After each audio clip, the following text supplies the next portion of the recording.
Government has again called on civil society to assist in the fight against gender violence. The Inter-ministerial Committee on Gender-Based Violence and Femicide has made it clear that government doesn't have all the answers. A group of ministers launched the 16 Days of Activism campaign today.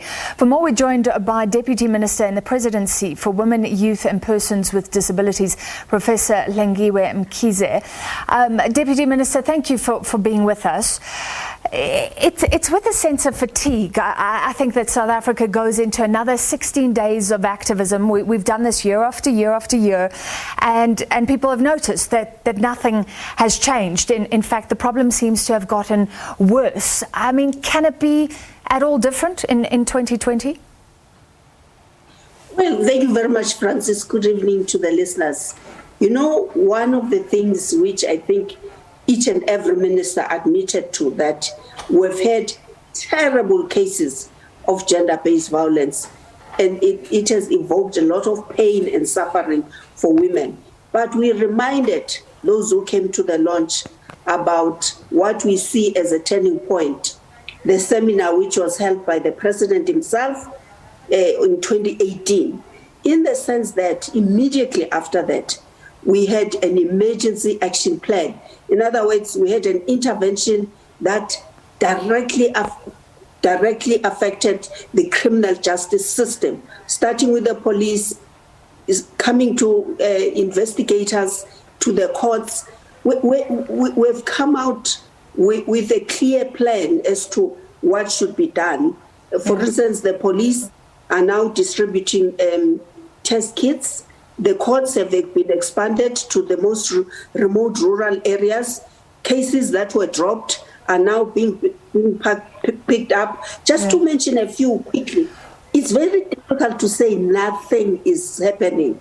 If you look year after year, 2019, for instance, we came out with a national strategic plan which talks to the formation of a gender-based violence and femicide. But Deputy Minister, May I ask, plans aside, because South Africa is good at plans, and you say things are changing.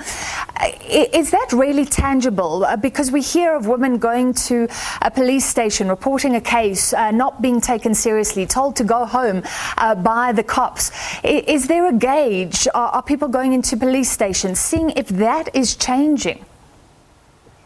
You know, the difference today is that if a woman his case is not taken by the police, they can immediately report them through the Minister of Police and there will be action.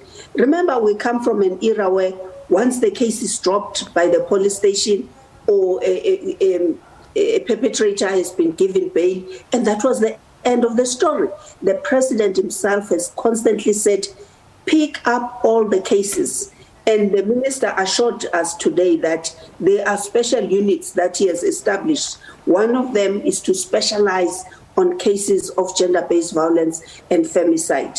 So the other theme was on economic justice, which is one of the pillars of the national strategic plan, to say, while we are fighting violations, let's look at empowerment of women. All right, and we'll speak to Oxfam later that says black women are still being excluded, and policies are also part of that, Deputy Minister. But more importantly, something came out today which raises questions. You said the justice system looking a bit better, but a report that has raised alarm, a former MEC in Mpumalanga, his bail conditions have been relaxed. So that's the justice system, and this is so that he can take up his position again in the ANC Provincial Executive Committee. What does that say about the justice system and the governing party of this country? You know, we must separate, the separation of powers. Politicians have no direct influence in our courts, but I'm telling you, as we are talking now, civil society organizations that are in the trenches with us in this struggle, they are studying the judgment, the decision very carefully, and I can assure you they will speak out. But also we've seen even political organizations taking a stand against their own, saying you cannot remain in a position except if you have gone through the Integrity Commission. So challenges are still there because we are dealing with a problem with a long history, which is closely linked to culture. But I can assure you, I feel different today as I was yesterday. Well, I mean, is there any solution? And I do understand this is a hard problem because people can be accused of gender-based violence, they can be accused of rape, they could be in a high position and they are presumed innocent in our system. But what can government do? You're speaking here as a government official. What can the ANC do, or stick to government to at least show the public that this is taken very seriously when serious claims are laid? Well, the ruling party like the ANC has a huge responsibility to deal with this pandemic because it has gone worse in their lifetime. So we are looking at the resolutions. I'm an NEC member. I'm a woman. We talk all the time about the plight of women. So as we are reviewing the resolutions towards the NGC, it's one area which we really think it needs to be tightened to a point, because that helps to push on the government side then, even the review of legislation, not to take forever, but to be done, because that delays justice. But Deputy Minister, this discussion, do you agree, has been going on forever? It has gone on for too long, but we didn't tighten the measures.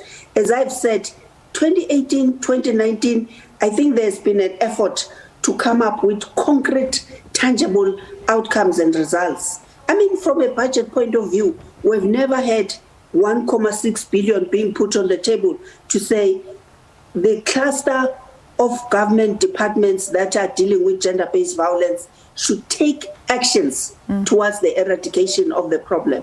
And of course, you activists can do anything. If your criminal justice system is weak, you'll hear stories of people like River Steenkamp, where there was sufficient evidence as to what had happened to her.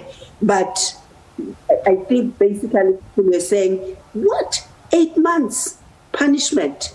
So these are things what this review of legislation is taking very seriously.